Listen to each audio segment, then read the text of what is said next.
sudah mengatur bahwa TNI bisa ke situ. Tapi Undang-Undang Polri sama sekali tidak menyebut jabatan-jabatan yang bisa diduduki oleh Polri.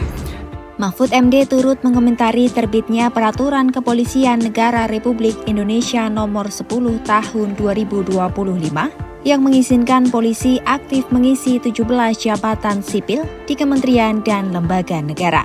Mahfud menyebut, Perpol yang ditekan Kapolri Jenderal Listio Sigit Prabowo itu bertentangan dengan putusan Mahkamah Konstitusi Nomor 114 Tahun 2025. Dalam unggahan di kanal YouTube pribadinya, Mahfud bahkan membandingkan alasan TNI aktif boleh menjabat sipil, sementara polisi kenapa dilarang. Guru Besar Hukum Tata Negara itu mengacu pada Undang-Undang Nomor 20 Tahun 2003 tentang aparatur sipil negara. Memang benar disebutkan bahwa jabatan sipil dapat diisi oleh anggota TNI atau Polri sesuai dengan ketentuan dalam Undang-Undang TNI dan Undang-Undang Polri. Namun menurut Mahfud, Undang-Undang TNI secara eksplisit mengatur 14 jabatan sipil yang dapat ditempati oleh prajurit aktif, bahkan dapat diperluas hingga 16 jabatan. Sementara, Undang-Undang Polri sama sekali tidak mencantumkan jabatan sipil yang dapat diduduki oleh anggota Polri aktif. Dengan begitu, tidak ada dasar hukum maupun konstitusional yang membenarkan penempatan polisi aktif di jabatan sipil. Perkap tersebut, Perkap nomor 10 tahun 2025 itu bertentangan dengan dua undang-undang. Yaitu pertama Undang-Undang nomor 2 tahun 2002 tentang Kepolisian Republik Indonesia, di mana di dalam pasal 28 ayat 3 disebutkan bahwa anggota Polri yang mau masuk ke jabatan sipil itu hanya boleh apabila minta berhenti atau pensiun dari dinas Polri.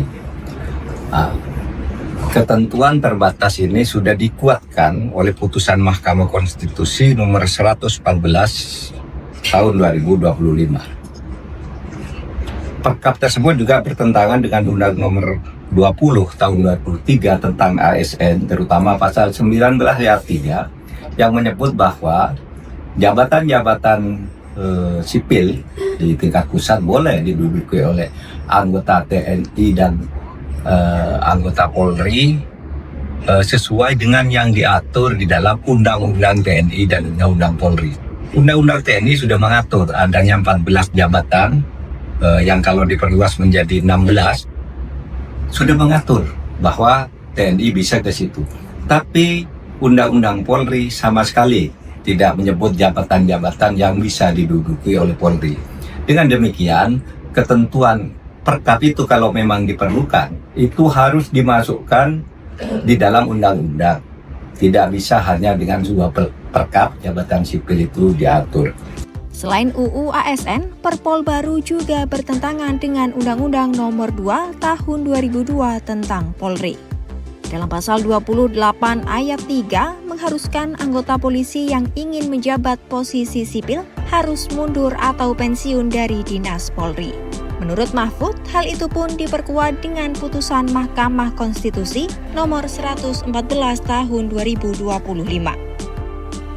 Sementara itu, Kepala Biro Penerangan Masyarakat Divisi Humas Polri Brigjen Trunoyudo Wisnu Andiko mengatakan, penugasan anggota Polri di luar struktur kepolisian memiliki dasar hukum yang jelas, baik dari undang-undang maupun peraturan pemerintah.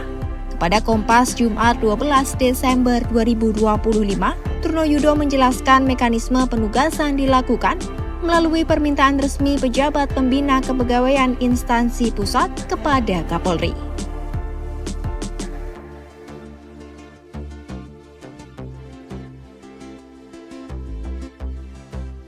Menurut Trunoyudo, Kapolri akan menilai kompetensi dan rekam jejak personel yang diminta sebelum memberikan persetujuan. Anggota Polri yang ditugaskan juga tidak beralih status menjadi PNS dan akan dimutasi dari jabatan sebelumnya untuk menghindari rangkap jabatan. Polri menegaskan mekanisme tersebut diterapkan agar penugasan berjalan sesuai kebutuhan institusi dan tetap menghindari tumpang tindih kewenangan.